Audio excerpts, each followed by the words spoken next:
400 ఫీట్లు. అవును, 400 సీట్లే లక్ష్యంగా ఇప్పుడు పార్లమెంట్ ఎన్నికల బరిలోకి దిగింది బీజేపీ అధినాయకత్వం. ఉత్తరాదిలో మాత్రమే కాదు, దక్షిణాదిలో కూడా విపక్షాల కంటే మెరుగైన సీట్లు సాధించాలి అనే టార్గెట్ గా పెట్టుకుంది. లెక్క ఎక్కువైనా పర్వాలేదు, తక్కువ కాకూడదని మైండ్ లో బ్లైండ్ గా ఫిక్స్ అయిపోయారు లోటస్ లీడర్లు. అందుకే మోడీ, అమిత్ షా, నడ్డా అన్న తేడా లేకుండా సౌత్ పై ఫోకస్ చేసి ప్రచారం నిర్వహించేందుకు రెడీ అయిపోయారు. ఇప్పటికే మోడీ సౌత్ ను చుట్టేస్తూ ఉండగా కొద్ది రోజుల్లోనే అమిత్ షా కూడా దక్షిణాది రాష్ట్రాల్లో పర్యటించనున్నారు.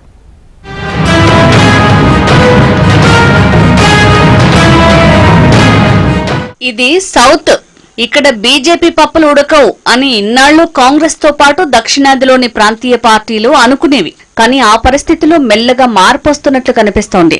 మేజర్, మైనర్ ఎన్నికలున్న తేడా లేకుండా ఏ చిన్న ఎలక్షన్ జరిగినా గెలుపోటములతో సంబంధం లేకుండా దక్షిణాదిలో ఓటు బ్యాంకును పెంచుకుంటోంది కమలం పార్టీ. ఇటు తమిళనాడు, అటు తెలంగాణతో పాటు కేరళలో కూడా బీజేపీ ఓటు బ్యాంకులో పెరుగుదల కనిపిస్తోంది. బీజేపీ ఓటు బ్యాంకు తక్కువే ఉంది, టెన్షన్ లేదురే అనుకుంటున్న దక్షిణాదిలోని ప్రాంతీయ పార్టీలకు త్వరలోనే బీజేపీ రూపంలో ముప్పు తప్పేలా కనిపించటం లేదు.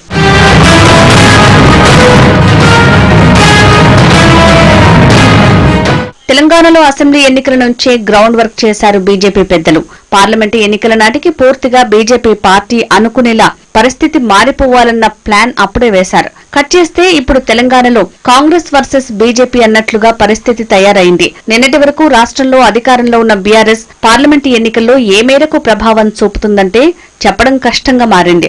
ఏమో గుర్రం ఎగరావచ్చు అన్నట్లు తెలంగాణలో మెజారిటీ పార్లమెంట్ స్థానాలు బీజేపీ ఖాతాలో పడినా ఆశ్చర్యపోనవసరం లేదన్న విశ్లేషణలు కూడా ప్రారంభమయ్యాయంటే పరిస్థితి ఎలా ఉందో అర్థం చేసుకోవచ్చు.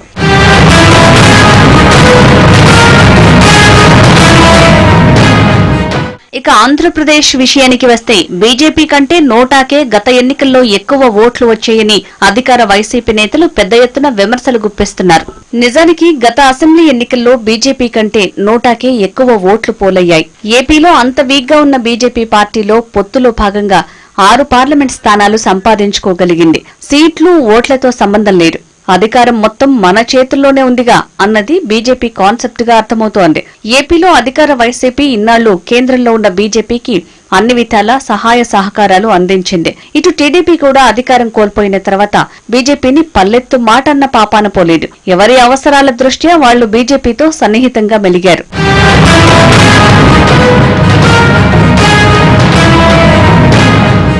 అయితే ఎన్నికల వేళ టీడీపీ తమ వద్దకే వచ్చేలా చేసుకున్నారు కమలం పెద్దలు.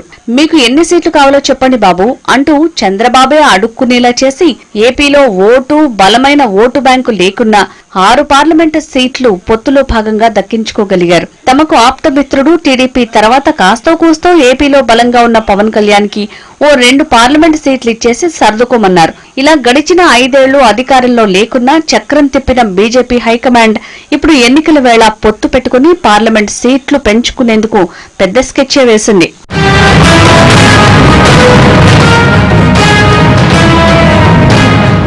ఇక తమిళనాడులో యువ నాయకుడు అన్నామలైకి పార్టీ పగ్గాలు అప్పగించిన తర్వాత పార్టీ బలం పుంజుకుంటున్నట్లు సర్వే రిపోర్టులు వెల్లడి చేస్తున్నాయి. హిందీ అంటేనే మంటెక్కిపోయే తమిళ తంబిల్లో కూడా మార్పు వస్తున్నట్లు కనిపిస్తోంది. డీఎంకే పార్టీ కుటుంబ పార్టీ అని, ఏళ్లుగా స్టాలిన్ కుటుంబం తమిళనాడును దోచేసిందని, తమిళనాడులో ఇక కుటుంబ రాజకీయాలకు స్వస్తి పలకాల్సిన సమయం వచ్చిందంటూ అన్నామలై తమిళ ప్రజల్ని ఆకట్టుకునే ప్రయత్నం చేస్తున్నారు. గడిచిన 2 అసెంబ్లీ ఎన్నికల ఫలితాలను పరిశీలిస్తే సీట్లు రాకున్నా బీజేపీ ఓటు బ్యాంకులో గణనీయ వృద్ధి కనిపిస్తోంది.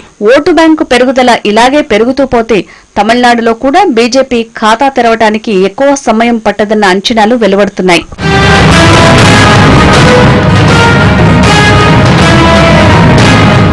ఒకప్పుడు పశ్చిమ బెంగాల్ అంటే కమ్యూనిస్టుల కంచుకోట.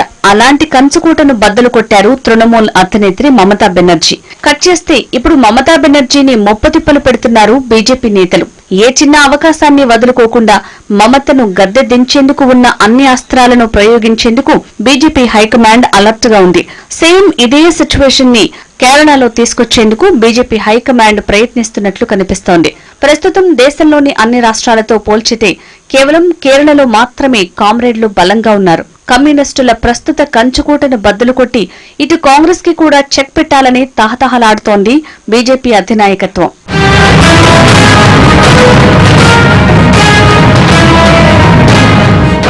ఆల్రెడీ కర్ణాటకలో పార్టీ బలంగానే ఉంది కాబట్టి అక్కడ అధికారం కైవసం చేసుకోవటం బీజేపీకి పెద్ద విషయమేం కాదన్నది ఆ పార్టీ నేతల వాదన.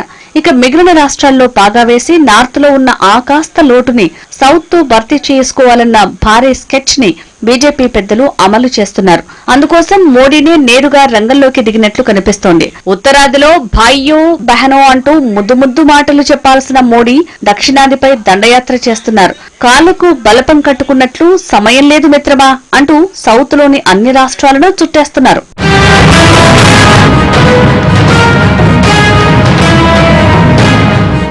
ఎన్నికల నాటికి ప్రధాని మోడీ ఉత్తరాది కంటే దక్షిణాదిలోనే ఎక్కువగా పర్యటిస్తారన్న ఊహాగానాలు కమలం పార్టీ నుంచే వినిపిస్తున్నాయి.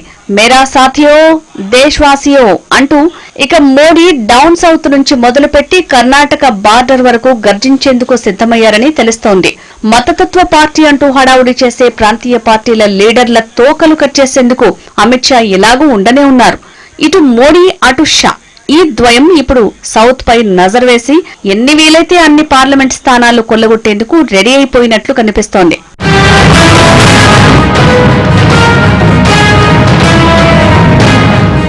ఉత్తరాదిన ఎంత లేదన్నా 250 నుంచి 300 సీట్లు వస్తాయని భావిస్తున్న బీజేపీ తన లక్ష్యం 400ను చేరుకునేందుకు దక్షిణాదిపైనే దృష్టి పెట్టినట్లు కనిపిస్తోంది. గతంలో సౌత్ ను లైట్ తీసుకున్న ఈసారి అలా కాకుండా ఎన్ని వీలైతే అన్ని సీట్లు పిండేయాలని కాషాయ నేతలు ప్రిపేర్ అయ్యారు. అందుకే తెలంగాణ వంటి రాష్ట్రాల్లో అసెంబ్లీ ఎన్నికల్లో నెగ్గలేమని తెలిసినా పట్టు విడవలేదు. పట్టు విడిస్తే వచ్చే ఎన్నికలపై ఆ ప్రభావం పడుతుందని, వార్ను కంటిన్యూ చేస్తే సిట్యుయేషన్ ఎప్పుడైనా మనకు అనుకూలంగా మారుతుందని బీజేపీ పెద్దలు ముందే పసిగట్టారు. అసెంబ్లీ ఎన్నికల వేళ తెలంగాణలో అంతంత మాత్రంగా ఉన్న బీజేపీ పార్లమెంటు ఎన్నికలకు వచ్చేసరికి మెయిన్ ప్లేయర్ గా మారిందంటేనే పరిస్థితి అర్థం చేసుకోవచ్చు.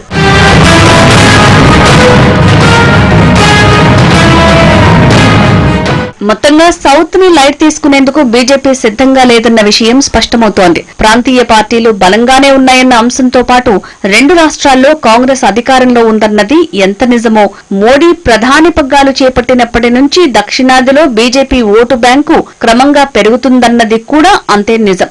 మరి సౌత్ లో బీజేపీ గ్రౌండ్ వర్క్ ఎలా ఉందో, ఏ మేరకు పనిచేస్తుందో ఈ సార్వత్రిక ఎన్నికలతో తేలిపోనుంది.